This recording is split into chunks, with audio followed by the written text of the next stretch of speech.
السلام عليكم.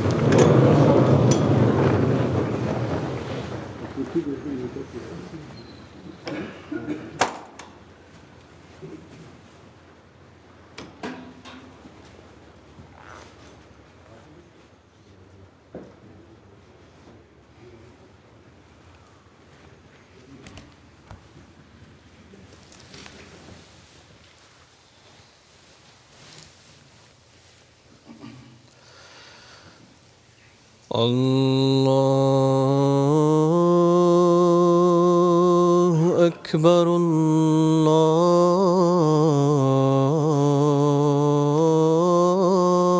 الله أكبر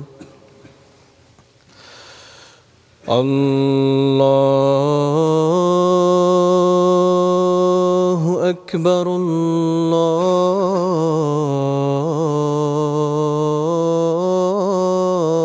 الله أكبر أشهد أن لا إله إلا الله أشهد أن لا إله إلا الله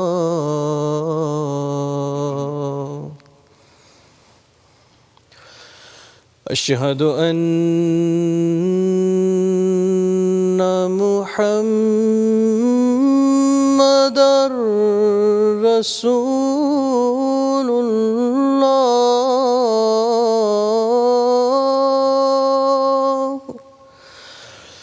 أشهد أن محمدًا رسول الله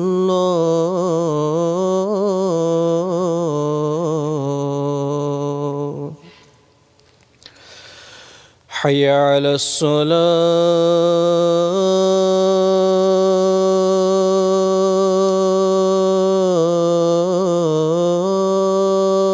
الصلاة حي على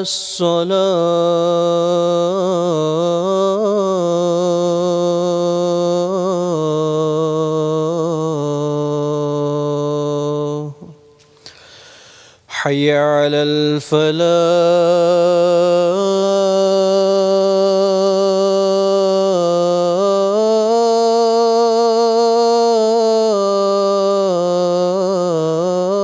الفلاح حي على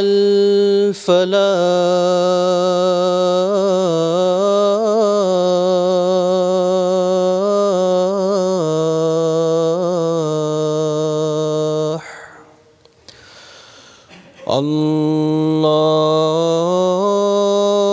الله أكبر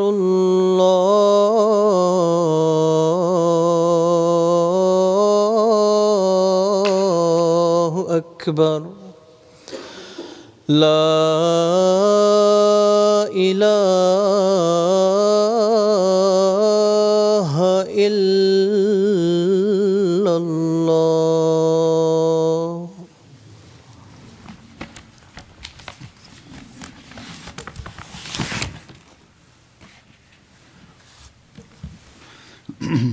السلام عليكم ورحمة الله.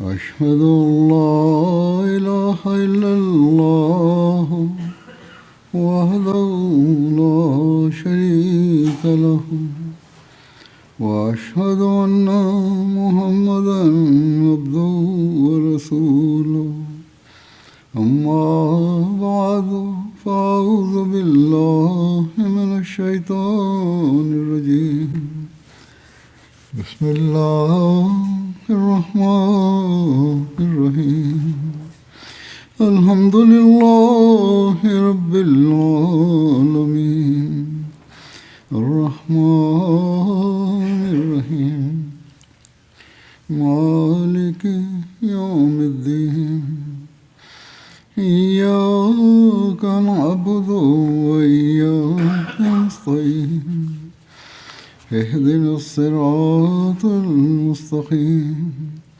صراط الذين أنعمت عليهم غير المغضوب عليهم ولا الضالين.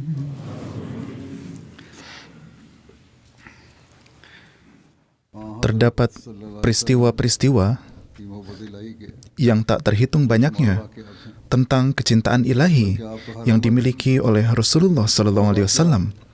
Bahkan setiap perbuatan beliau dan setiap peristiwa menunjukkan bahwa di dalam hati beliau senantiasa bergejolak lautan kecintaan kepada Allah.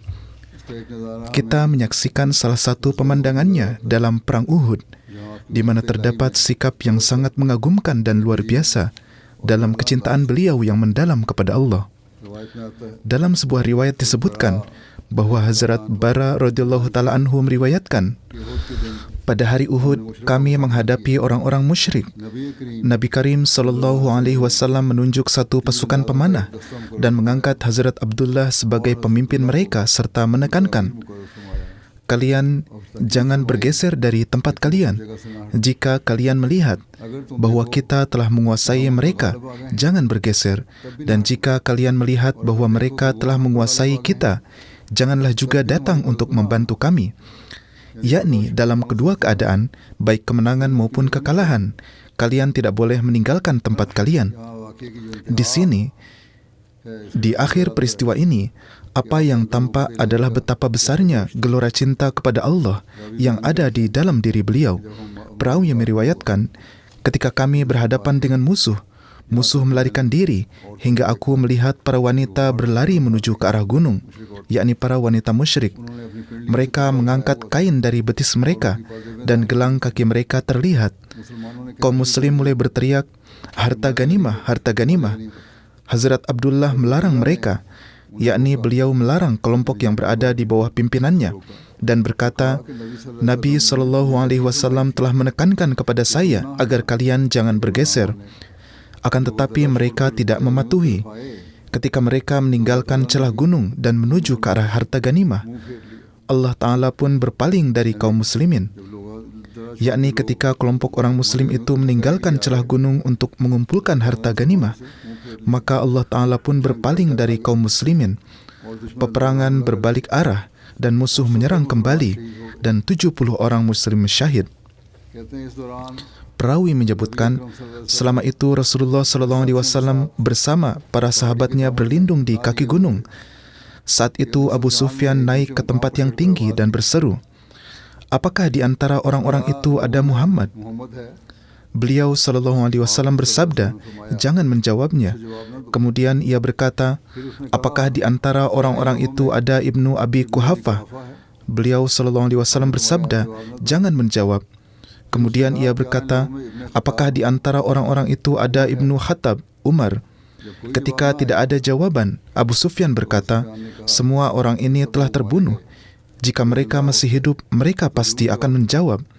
Hazrat Umar radhiyallahu ta'ala anhu tidak dapat menahan dirinya dan berseru, wahai musuh Allah, kamu telah berbohong. Allah telah menjaga hidup orang yang akan menghinakanmu untuk menghadapimu. Abu Sufyan berseru, Hubal tinggi kedudukannya. Ketika ia mengucapkan ini, Nabi SAW menjadi sangat gelisah dan bersabda, kalian jawablah itu. Para sahabat bertanya, apa yang harus kami jawab? Beliau SAW bersabda, katakanlah, Allah Maha Tinggi dan Maha Agung. Abu Sufyan berkata, bagi kami ada Uzza dan bagi kalian tidak ada Uzza. Nabi SAW bersabda, berilah jawaban atas itu. Para sahabat bertanya, apa yang harus kami jawab?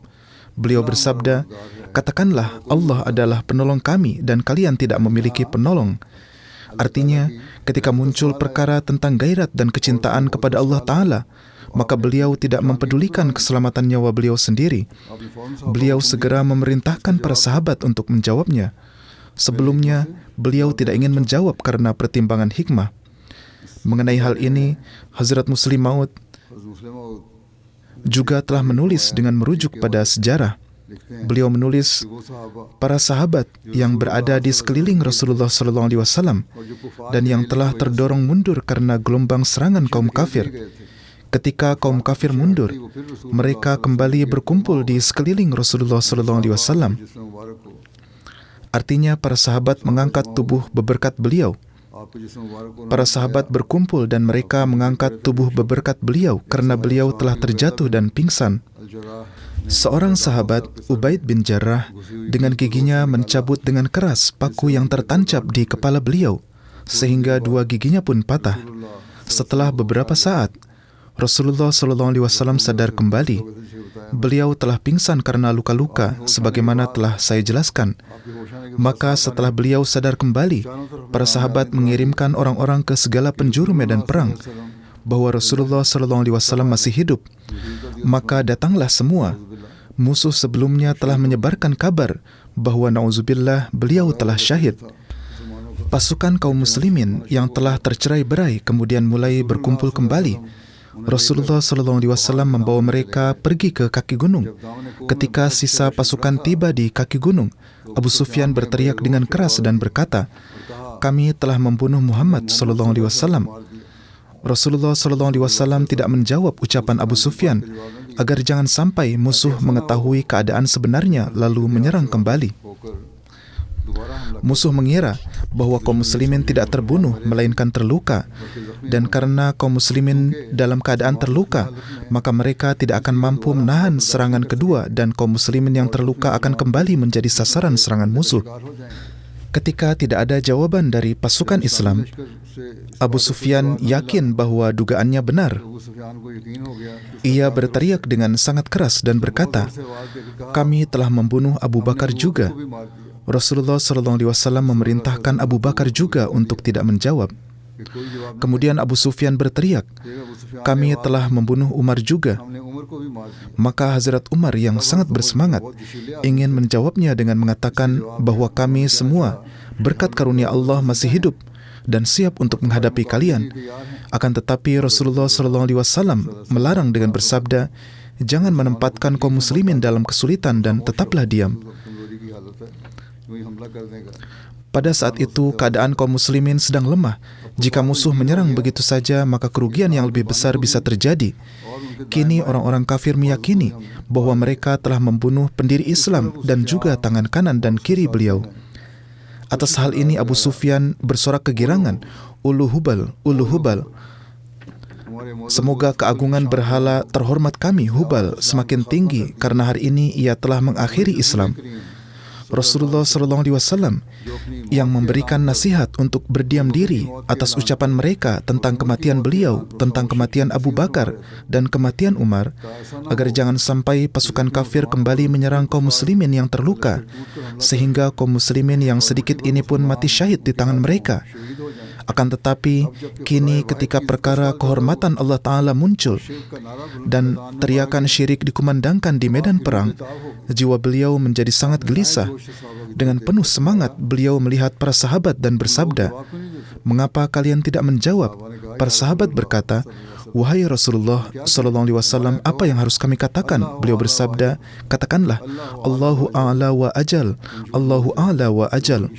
Kalian berbohong bahwa keagungan Hubal telah meningkat tinggi. Hanya Allah wahdahu la syarikalah yang maha mulia, dan keagungannya lah yang maha tinggi, bukan keagungan Hubal. Dan dengan cara ini beliau menyampaikan berita bahwa beliau masih hidup kepada musuh-musuh. Pengaruh jawaban yang sangat gagah berani ini begitu mendalam pada pasukan kafir, yakni meskipun harapan-harapan mereka hancur lebur oleh jawaban ini, dan meskipun di hadapan mereka hanya berdiri segelintir kaum muslimin yang terluka, yang menurut hukum alam sangatlah mungkin untuk dikalahkan dan dibunuh, mereka tetap tidak berani menyerang kembali.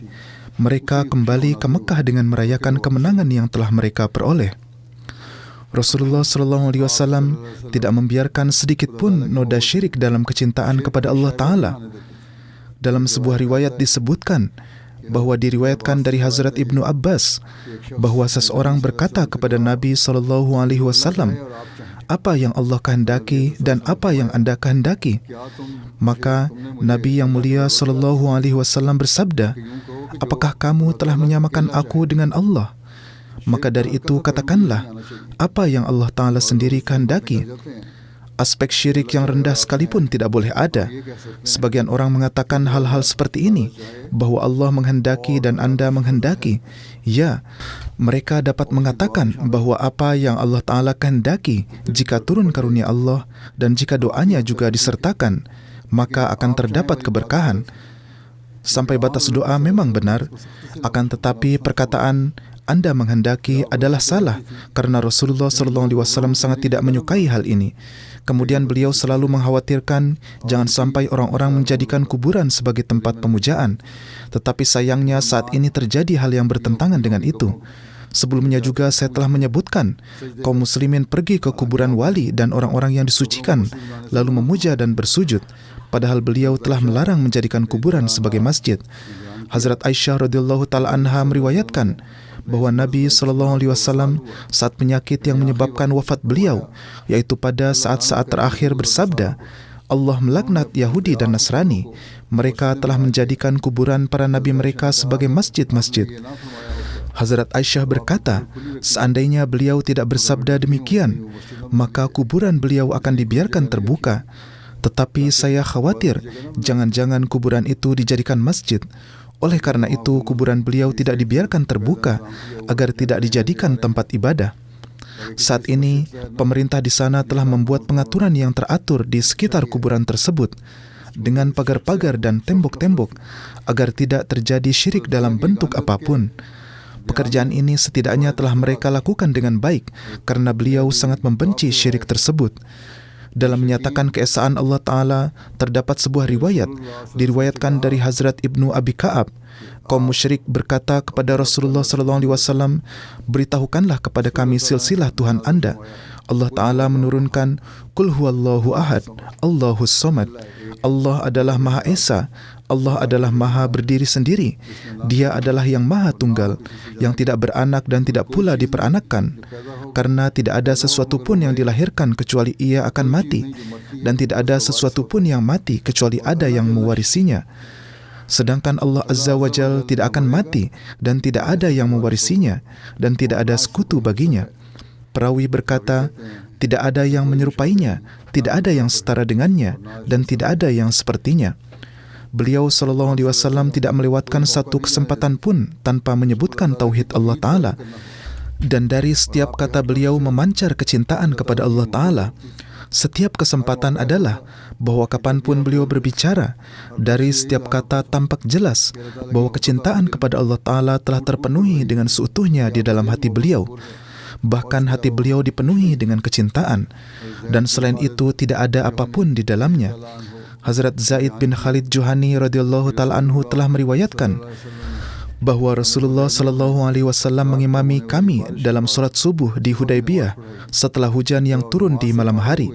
Ketika beliau selesai dari salat, beliau menghadap kepada orang-orang dan bersabda, apakah kalian tahu apa yang telah difirmankan oleh Rabb kalian Azza wa Jal? Allah Ta'ala mengetahui keadaan hati. Apapun yang menjadi pikiran orang-orang ketika melihat hujan, hal itu telah diketahui oleh Allah Ta'ala, dan Allah Ta'ala telah memberitahukannya kepada Rasulullah SAW. Orang-orang menjawab, Allah dan Rasulnya lebih mengetahui. Beliau SAW bersabda, Allah berfirman bahwa di antara hamba-hambaku, sebagian dari mereka memulai pagi dalam keadaan beriman kepadaku, dan sebagian lagi dalam keadaan mengingkari. Maksudnya adalah bahwa di antara orang-orang ada yang setelah melihat hujan malam itu memulai pagi sedemikian rupa sehingga di antara mereka sebagian adalah orang-orang yang beriman dan sebagian adalah orang-orang yang mengingkari. Barang siapa yang mengatakan bahwa hujan turun kepada kami karena karunia Allah Ta'ala dan rahmatnya, maka ia adalah orang yang beriman kepadaku. Barang siapa yang mengatakan bahwa hujan turun karena karunia Allah Ta'ala, mereka adalah orang-orang yang beriman sebagaimana yang telah aku katakan, dan mereka adalah orang-orang yang mengingkari bintang-bintang. Pada masa itu penyembahan terhadap bintang-bintang juga terjadi. Saat itu masih ada yang terbiatnya kurang. Banyak orang musyrik yang bergabung dengan Islam dengan cara demikian. Bahkan ada sebagian orang yang menyembah bintang-bintang yang mengatakan bahwa hari ini hujan turun karena bintang tertentu.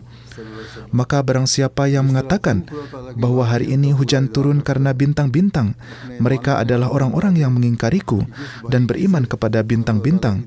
Kemudian Allah Ta'ala berfirman kepada beliau, "Wahai Muhammad sallallahu alaihi wasallam, sebagaimana engkau memiliki pemahaman yang sempurna tentang keesaan Allah Ta'ala, sampaikanlah juga kepada orang-orang yang beriman kepadamu tentang betapa dalamnya kalian harus mengakui tauhid Allah Ta'ala dan cinta kepadanya dalam setiap urusan, dan kalian harus meyakininya dari kedalaman hati."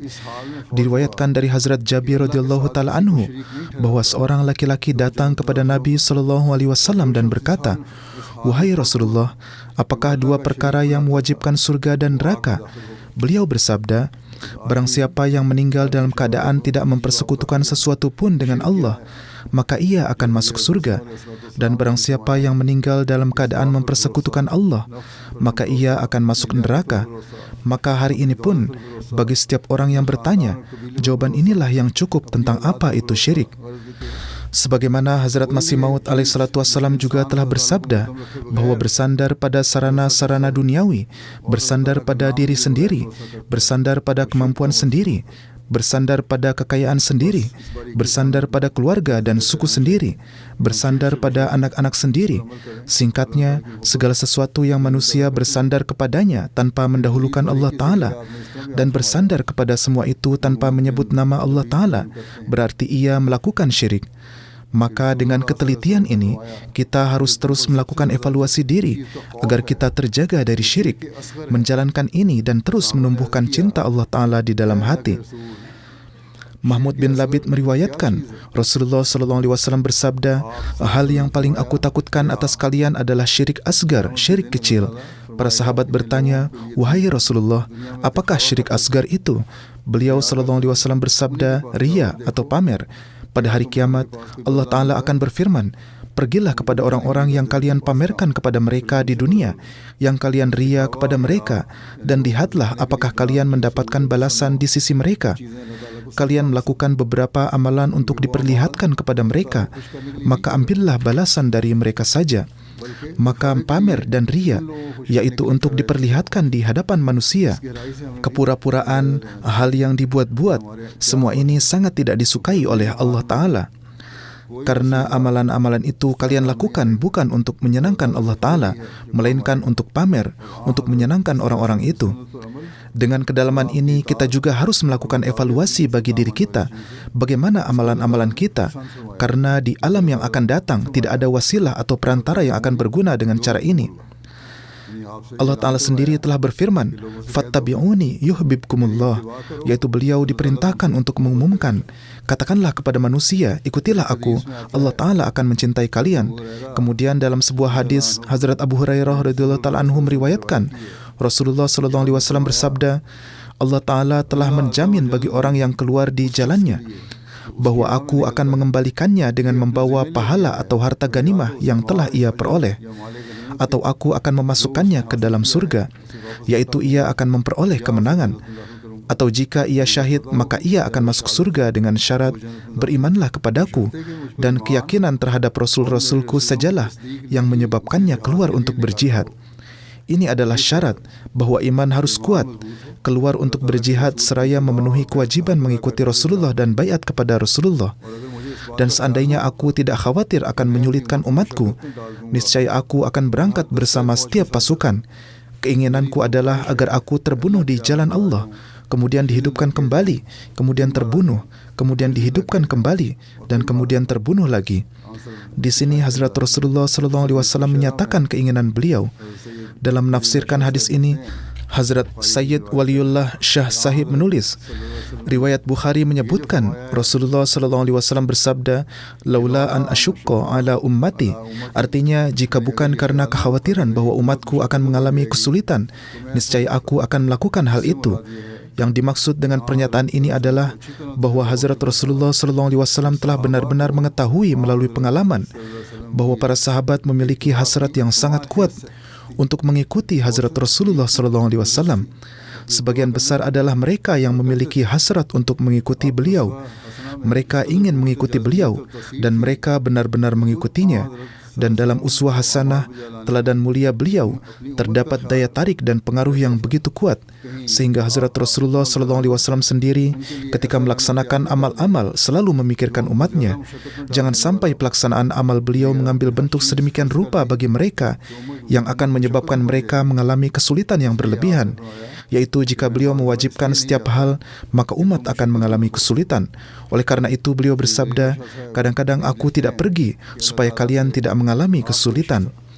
Hazrat Sayyid Waliullah Shah Sahib kemudian menulis, beliau memiliki ishq, cinta yang dalam kepada Allah Ta'ala, sebagaimana bahkan para penentang pun menyebutkan ishq ini dengan ungkapan Ashiqa Muhammad Rabbahu. Seiring dengan ishqun ini, beliau melakukan pengendalian diri yang sangat luar biasa, dan beliau tidak pernah meninggalkan akal pikiran beliau sedikit pun. Bagi orang-orang yang dalam amalan mereka bertindak berlebihan, di dalamnya terdapat sebuah pelajaran. Mengikuti emosi secara membabi buta bukanlah tanda kesempurnaan iman, dan juga bukan suatu kebaikan yang tinggi. Sebagian orang berkata bahwa ia memiliki gejolak kecintaan, sehingga ia harus melakukan ini dan itu. Allah Ta'ala menyukai keseimbangan. Tetap berada pada jalan tengah adalah kesempurnaan dalam kesalehan, karena di dalamnya harus berjuang melawan hawa nafsu. Maka di sini terdapat perjuangan melawan hawa nafsu dan juga terdapat cinta kepada Allah Ta'ala. Harus bekerja dengan memperhatikan keduanya, bukan berarti bergerak secara membabi buta. Rasulullah SAW telah menetapkan contoh-contoh bagi kita dan menunjukkan kepada kita sebuah jalan bahwa kecintaan kepada Allah juga memiliki batasnya, dan pengungkapan keinginan-keinginan sendiri juga memiliki batasnya, dan pengorbanan juga memiliki batasnya. Tetapi bersama dengan itu juga terdapat akal dan jalan tengah. Itu juga karena adanya perintah dari Allah Ta'ala untuk menempuhnya. Dalam sebuah riwayat disebutkan bahwa beliau SAW sangat tidak menyukai meminta bantuan dari kaum musyrikin. Istri beliau, Hazrat Aisyah radhiyallahu ta'ala anha, meriwayatkan Rasulullah SAW berangkat menuju Badar. Ketika beliau tiba di Harratul Wabarah yang terletak 3 mil dari Madinah, beliau bertemu dengan seorang pria yang keberaniannya sering dipuji. Ia adalah orang yang sangat pemberani. Ketika para sahabat melihatnya, mereka sangat gembira ia telah datang dan akan bergabung. Ketika orang itu bertemu dengan beliau, maka ia berkata, "Aku datang untuk pergi bersama Anda, untuk mendapatkan bagian bersama Anda dan untuk membantu Anda." Rasulullah SAW bersabda, "Apakah kamu beriman kepada Allah dan Rasul-Nya?" Ia berkata, "Tidak." Beliau bersabda, "Kembalilah, karena aku tidak akan meminta bantuan dari seorang musyrik." Hazrat Aisyah berkata, orang itu pun pergi hingga ketika kami tiba di Syajarah, yang merupakan sebuah pohon di Zulhulaifah, 7 mil dari Madinah, di mana Rasulullah SAW mengenakan ihram. Orang ini datang lagi. Ia datang ke hadapan beliau. Orang ini menemui beliau dan berkata seperti yang ia katakan pada kali pertama. Rasulullah SAW bersabda kepadanya seperti yang telah beliau sabdakan sebelumnya. Beliau bersabda, "Kembalilah, aku tidak akan meminta bantuan dari seorang musyrik." Kemudian orang itu kembali dan bertemu dengan beliau lagi di Baidal, yang terletak lebih jauh dari Zulhulaifah di antara Mekah dan Madinah. Bagaimanapun juga, di sana Rasulullah SAW bertanya kepadanya lagi seperti yang telah beliau tanyakan sebelumnya, "Apakah kamu beriman kepada Allah dan Rasul-Nya?" Kini ia berkata, "Ya." Maka Rasulullah SAW bersabda kepadanya, "Sekarang ikutlah, sekarang kamu boleh ikut bersama kami." Jadi bagaimanapun keadaannya, kecintaan dan gelora kepada Allah Ta'ala tidak dapat mentolerir bahwa bantuan diambil dari seorang musyrik, terutama untuk pekerjaan yang dilakukan semata-mata untuk keridhaan Allah Ta'ala dan demi agama. Hazrat Muslim Maud radhiyallahu ta'ala anhu bersabda, "Lihatlah Rasulullah SAW, betapa ma'rifat beliau, betapa kehati-hatian beliau, bagaimana beliau senantiasa takut kepada Allah Ta'ala, dan meskipun beliau adalah yang paling sempurna dari seluruh manusia, dan beliau suci dari segala macam dosa, Allah Ta'ala adalah pelindung dan penjaga beliau. Namun meskipun dengan kesucian dan kemurnian itu, keadaan beliau adalah bahwa setiap saat beliau takut kepada Allah Ta'ala, melakukan kebaikan demi kebaikan, mengerjakan amal-amal yang paling tinggi. Setelah satu kebaikan, beliau terus melakukan kebaikan yang lain, dan sama sekali tidak pernah timbul pertanyaan tentang kejahatan. Bahkan tidak ada keraguan sedikit pun tentangnya. Beliau senantiasa melakukan amal-amal yang paling tinggi, setiap saat sibuk dalam ibadah kepada Allah. Meskipun demikian, beliau takut, sangat takut. Dari sisi beliau sendiri, beliau melakukan kehati-hatian sebanyak yang sanggup dilakukan. Namun ketika beliau memandang kepada sifat Ghina, Maha Cukup Allah Ta'ala dan melihat kebesarannya, maka di hadapan keagungan sifat As-Samad Tuhan, beliau menyerahkan semua amalan-amalan beliau dan beristighfar. Dan ketika ada kesempatan, maka beliau pun bertaubat. Hazrat Abu Hurairah berkata, "Sami'tun Nabiyya sallallahu alaihi wasallam yaqulu, wallahi inni la astaghfirullah wa atubu ilaihi fil yaumi aksara min sab'ina marrah." Ini adalah hadis Bukhari, yakni saya mendengar Rasulullah sallallahu alaihi wasallam bersabda, "Demi Allah, dalam sehari lebih dari 70 kali aku memohon ampun di hadapan Allah Ta'ala atas kelemahan-kelemahanku dan aku tunduk kepadanya." Kata 70 ini juga digunakan dalam bahasa Arab dalam arti tidak terhitung. Aku melakukan ini tak terhitung banyaknya. Keadaan cinta kepada Allah Ta'ala adalah sedemikian rupa, sehingga pada setiap kesempatan, lisan beberkat beliau senantiasa basah dengan zikir kepada Allah. Hazrat Aisyah radhiyallahu ta'ala anha meriwayatkan bahwa Rasulullah SAW dalam setiap keadaan melakukan zikir kepada Allah, sebagaimana yang juga telah dijelaskan oleh Hazrat Muslim Maud, dan juga terbukti dari hadis-hadis bahwa setiap saat lisan beliau basah dengan zikir kepada Allah. Hazrat Samurah bin Jundab radhiyallahu anhu meriwayatkan bahwa Nabi SAW bersabda, 4 kalimat adalah yang paling utama dari semua ucapan. Dari mana saja yang engkau memulainya, tidak ada kerugian bagimu. Jika engkau memulai dengan kalimat-kalimat ini, maka itu adalah yang paling utama. Apakah kalimat-kalimat itu? 1 adalah Subhanallah, 2 Alhamdulillah, 3 La ilaha illallah, nomor 4 Allahu Akbar, yaitu Maha Suci Allah. Segala puji bagi Allah. Tidak ada Tuhan selain Allah, dan Allah Maha Besar. Jadi, ini adalah hal-hal yang jika senantiasa berada dalam pikiran manusia dan setiap saat ada perhatian terhadapnya, ketika berbicara atau ketika bekerja pun hal-hal ini tetap dijaga, maka di dalamnya hanya akan ada keberkatan demi keberkatan. Demikian pula Hazrat Abdullah bin Busr berkata, seorang Arab pedalaman menghadap kepada Rasulullah SAW dan berkata, "Aturan-aturan Islam dan amal-amal kebaikan telah menjadi terlalu banyak bagiku, yakni begitu banyak hukum-hukum, aturan-aturan, perintah dan amalan kebaikan, sehingga telah menjadi terlalu banyak bagi orang seperti diriku." Beliau adalah orang pedalaman sehingga biasa mengajukan pertanyaan semacam ini. Ia berkata, "Mohon Huzur SAW, beritahukanlah kepadaku sesuatu dari hal-hal tersebut yang dapat aku lakukan dan jalankan, dan yang aku dapat banyak melakukannya." Beliau SAW bersabda, "Hendaklah lisanmu senantiasa basah dengan zikir kepada Allah. Jagalah lisanmu agar tetap basah dengan zikir kepada Allah." Beliau bersabda, "La yazalu lisanuka rutban min zikrillahi azza wa jalla." Hendaklah lisanmu senantiasa terus-menerus basah dengan zikir kepada Allah. Kemudian dalam satu riwayat diriwayatkan dari Hazrat Jabir bahwa Rasulullah SAW bersabda, zikir yang paling utama adalah La ilaha illallah dan doa yang paling utama adalah Alhamdulillah. Dalam satu riwayat disebutkan, Hazrat Abu Umamah menyatakan bahwa Nabi SAW bersabda, "Di hadapanku ditawarkan oleh Allah Ta'ala bahwa Dia akan menjadikan lembah Batha, yakni Mekah, menjadi emas untukku.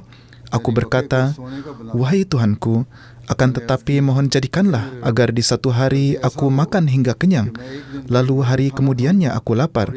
Maka ketika aku lapar, aku akan merintih dan mengeluh di hadiratmu dan akan mengingatmu. Dan ketika aku makan hingga kenyang, aku akan memujimu dan bersyukur kepadamu. Aku tidak menginginkan ini. Yang aku inginkan adalah di mana engkau senantiasa diingat. Jika emas dan kekayaan menjadi terlalu banyak, jangan sampai ikatan kepadamu menjadi hilang." Hazrat Masih Maud alaihissalam bersabda, Rasulullah SAW telah menanggung kesempitan dan kesulitan atas diri beliau sendiri, yakni jika keadaan beliau tampak lemah dari segi keuangan. Ini bukanlah karena Allah Ta'ala tidak memberikan kepada beliau. Allah Ta'ala telah memberikan yang tak terhitung banyaknya. Tetapi dalam cinta dan ingatan kepada Allah Ta'ala, beliau memilih untuk menjalani kehidupan penuh kefakiran. Namun ini juga bukan berarti bahwa beliau mengingkari nikmat-nikmat. Beliau juga biasa makan makanan yang dimasak dengan baik dan nikmat-nikmat lainnya, serta bersyukur kepada Allah Ta'ala atas hal ini. Demikian pula dalam satu riwayat diriwayatkan dari Hazrat Abu Bakrah bahwa ketika sesuatu hal atau suatu berita yang menggembirakan disampaikan kepada Rasulullah SAW, atau beliau mendengar berita gembira tentang sesuatu, beliau segera bersujud untuk mengucapkan syukur kepada Allah Ta'ala. Di hadapan Allah Ta'ala sajalah segala rasa syukur, kecintaan kepadanya, serta puji sanjung dan penghambaan kepadanya mengharuskan untuk segera tunduk di hadapannya dan memanjatkan syukur kepadanya.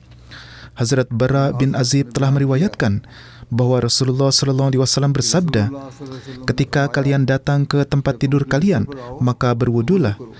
Seperti berwudu kalian untuk solat, yakni berwudu sebelum tidur adalah hal yang baik. Kemudian berbaringlah pada sisi kanan kalian dan bacalah doa-doa." Terjemahan doa-doa ini adalah, saya bacakan di sini, "Ya Allah, aku menyerahkan diriku kepadamu. Aku serahkan urusanku kepadamu dan menjadikanmu sandaranku dengan rasa takut kepadamu dan cinta kepadamu. Tidak ada tempat berlindung dan tidak ada tempat keselamatan selain kepadamu. Keselamatan hanya ada padamu. Aku beriman kepada kitabmu yang telah engkau turunkan dan aku beriman kepada nabimu yang telah engkau utus." Rasulullah SAW bersabda, "Biasakanlah membaca doa ini. Jika kalian wafat pada malam itu, maka kalian akan meninggal dalam keadaan fitrah. Maka jadikanlah kata-kata ini sebagai ucapan terakhir kalian." Perawi berkata, "Saya mengajukan permohonan. Saya akan menghafalkan kata-kata ini.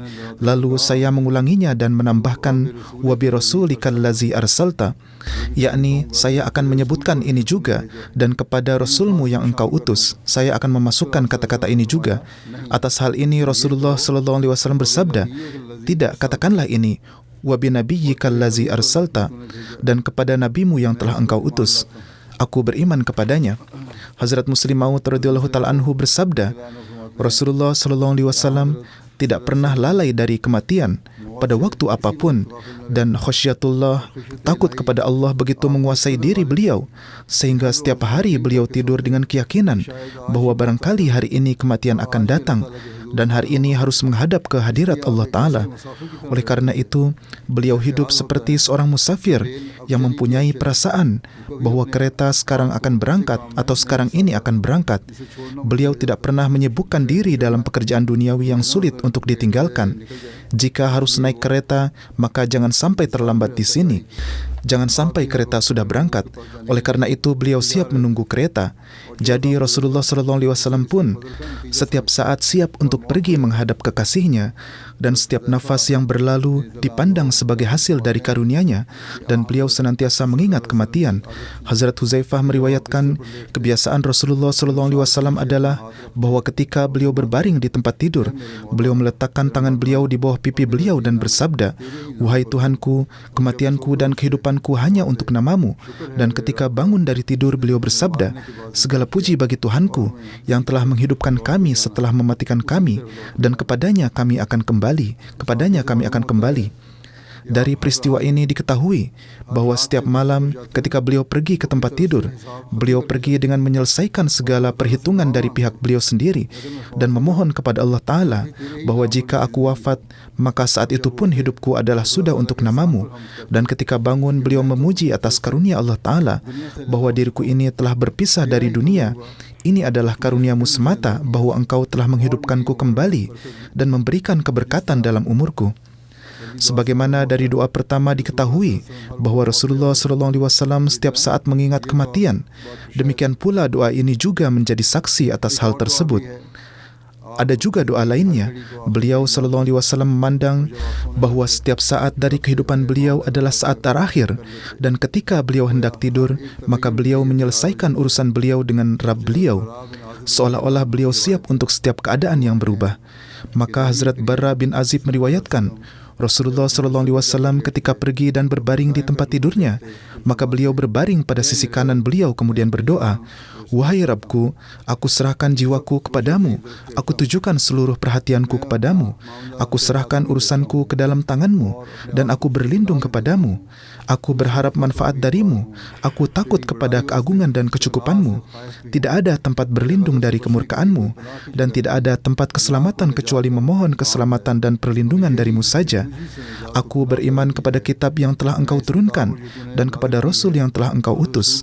Beliau mengajarkan doa ini kepada kami, dan beliau sendiri pun sangat rutin melaksanakannya. Hazrat Muslim Maud radhiyallahu ta'ala anhu menulis, orang-orang ketika menutup toko, mereka menghitung pembukuannya. Orang-orang yang berbisnis, di malam hari ia tidur setelah menutup pembukuannya. Tetapi pembukuan yang berkaitan dengan Allah Ta'ala tidak mereka selesaikan. Orang-orang tidak peduli akan hal itu. Dan betapa terpilihnya insan yang dari pagi hingga sore ia sibuk menunaikan kewajiban-kewajiban kepada Allah Ta'ala, dan tidak hanya menunaikannya sendiri, bahkan sekaligus mengawasi ribuan orang bahwa apakah mereka juga menunaikan kewajiban-kewajiban mereka atau tidak. Bahkan di malam hari sebelum tidur, sebelum menutup mata dari semua usaha dan ibadahnya, ia berdiri dengan penuh kerendahan hati di hadapan Tuhannya untuk menyelesaikan pembukuannya dengan tanpa lelah, seolah-olah ia tidak melakukan pengkhidmatan agama apapun sebelumnya, dan ia tidak akan tidur sampai ia menyerahkan jiwanya sepenuhnya kepada Allah dan menyatakan berlepas diri dari dunia dan segala isinya, serta menyerahkan tangannya ke dalam tangan Allah Ta'ala.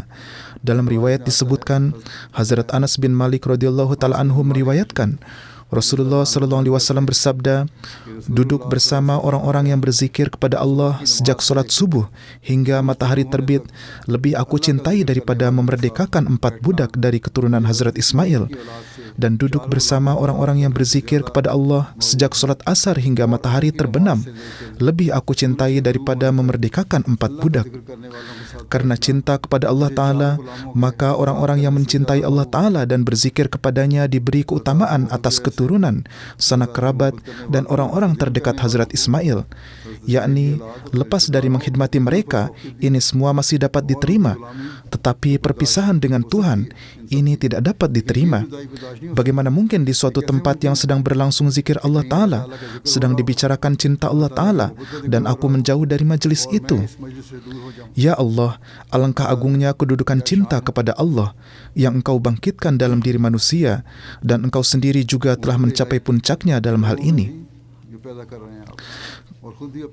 Kemudian, sambil menasihati pengikut-pengikut beliau agar setiap saat tenggelam dalam cinta dan zikir kepada Allah Ta'ala, beliau SAW bersabda, "Amal yang paling disukai di sisi Allah adalah bahwa kematianmu datang dalam keadaan lidahmu basah dengan mengingatnya."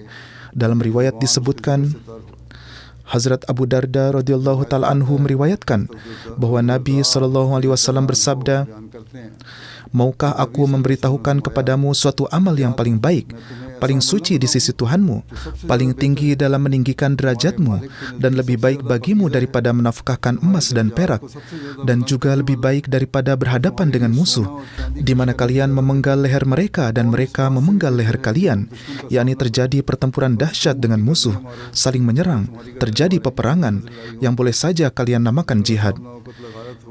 Yang lebih baik dari itu pun adalah yang aku sampaikan kepadamu ini." Para sahabat radhiyallahu ta'ala anhum berkata, "Mengapa tidak?" Dewasa ini, kaum muslimin mengatakan bahwa jihad adalah yang paling utama. Mereka memenggal leher, tetapi mereka tidak memenggal leher musuh. Mereka justru memenggal leher orang-orang mereka sendiri, yang merupakan dosa terbesar. Bagaimanapun juga di sini Rasulullah SAW bersabda, yang lebih baik dari itu adalah hal yang aku sampaikan kepadamu ini. Beliau SAW bersabda, itu adalah zikir kepada Allah. Berzikirlah kepada Allah. Ini adalah jihad yang lebih besar dari semua jihad. Kaum muslimin pun dituduh, padahal ajaran Islam adalah seperti ini. Hazrat Muaz bin Jabal radhiyallahu ta'ala anhu meriwayatkan bahwa beliau bersabda, tidak ada sesuatu pun yang lebih dapat menyelamatkan dari azab Allah selain zikir kepada Allah. Jika ada zikir kepada Allah, maka Allah Ta'ala akan menyelamatkanmu dari banyak hal dan hukuman. karena kecintaan kepada Allah Ta'ala, maka zikir kepada Allah Ta'ala di setiap saat adalah yang paling disukai oleh beliau Sallallahu Alaihi Wasallam. Oleh karena itu, dalam riwayat disebutkan bahwa Hazrat Abu Hurairah radhiyallahu ta'ala anhu meriwayatkan bahwa Rasulullah Sallallahu Alaihi Wasallam bersabda, "Jika aku mengucapkan Subhanallah, Maha Suci Allah, Alhamdulillah, segala puji hanya bagi Allah, La ilaha illallah, dan tidak ada Tuhan yang patut disembah selain Allah, dan Allahu Akbar, Allah Maha Besar, maka ini lebih aku cintai daripada segala sesuatu yang terbit matahari di atasnya." Ini adalah semangat cinta ilahi, bahwa pada saat-saat terakhir kehidupan pun, di lisan beberkat beliau Sallallahu Alaihi Wasallam terdapat nama sang kekasih sejati itu.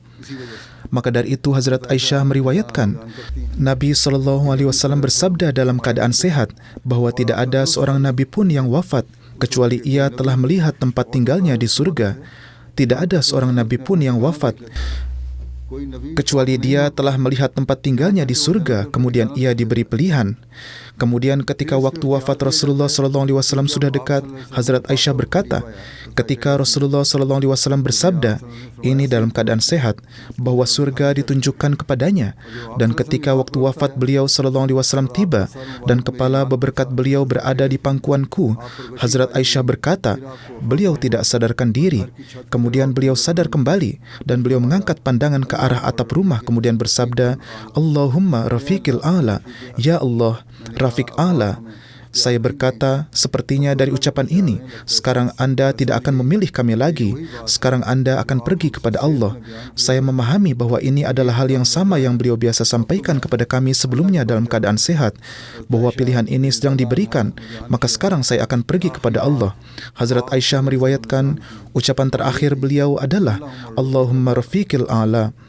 Hazrat Aisyah radhiyallahu ta'ala anha meriwayatkan di tempat lain, di antara nikmat-nikmat Allah kepadaku adalah Rasulullah sallallahu alaihi wasallam wafat di rumahku pada hari giliranku, dan di antara dadaku dan di pangkuanku, dan bahwa Allah menyatukan air liurku dan air liur beliau pada saat wafat beliau. Hazrat Aisyah meriwayatkan tentang penyatuan itu dengan cara sebagai berikut. Abdurrahman datang kepadaku, di tangannya ada siwak dan saya sedang menyandarkan Rasulullah sallallahu alaihi wasallam. Saya melihat bahwa beliau memandang ke arahnya dan saya tahu bahwa beliau menyukai siwak. Saya berkata, maukah saya mengambilnya untuk Anda? Beliau memberi isyarat dengan kepala, ya. Saya memberikannya kepada beliau, tetapi masih terasa keras bagi beliau. Saya berkata, bisakah saya melembutkannya untuk Anda? Beliau memberi isyarat dengan kepala, ya. Saya lalu melembutkannya. Saat itu di hadapan beliau ada wadah kecil. Saya memasukkan siwak itu ke dalam mulut saya, kemudian melembutkan siwak itu. Di hadapan beliau ada wadah kecil, atau dia berkata ada wadah besar, jadi perawi ragu tentang ukuran wadah itu. Bagaimanapun, di hadapan Rasulullah SAW ada wadah berisi air. Beliau memasukkan tangan beliau ke dalam air dan menggosokkan pada wajah beliau dan bersabda, La ilaha illallah innalil mauti sakarat, yakni tidak ada yang layak disembah selain Allah, sesungguhnya kematian memiliki kesulitan-kesulitan.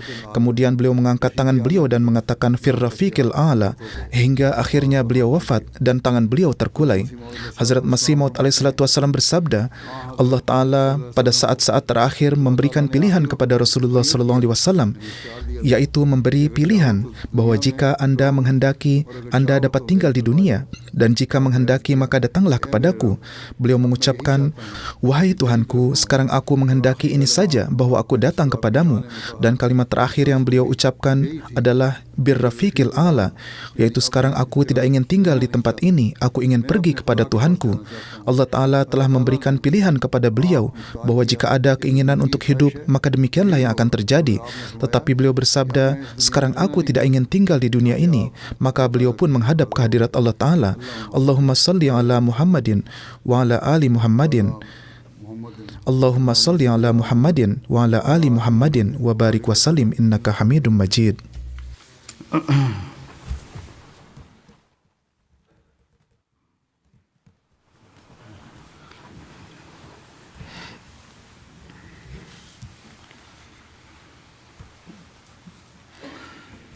Alhamdulillah, alhamdulillah, nahmaduhu wa nasta'inuhu wa nastaghfiruh wa nu'minu bihi wa natawakkalu alayh ونعوذ بالله من شرور أنفسنا ومن سيئات أعمالنا من يهده الله فلا مضل له ومن يضلله فلا هادي له ونشهد أن لا إله إلا الله وحده لا شريك له ونشهد أن محمدا عبده ورسوله عباد الله رحمكم الله إن الله يأمر بالعدل والإحسان وإيتاء ذي القربى وينهى عن الفحشاء والمنكر والبغي يعظكم لعلكم تذكرون اذكروا الله يذكركم وادعوه يستجب لكم ولذكر الله أكبر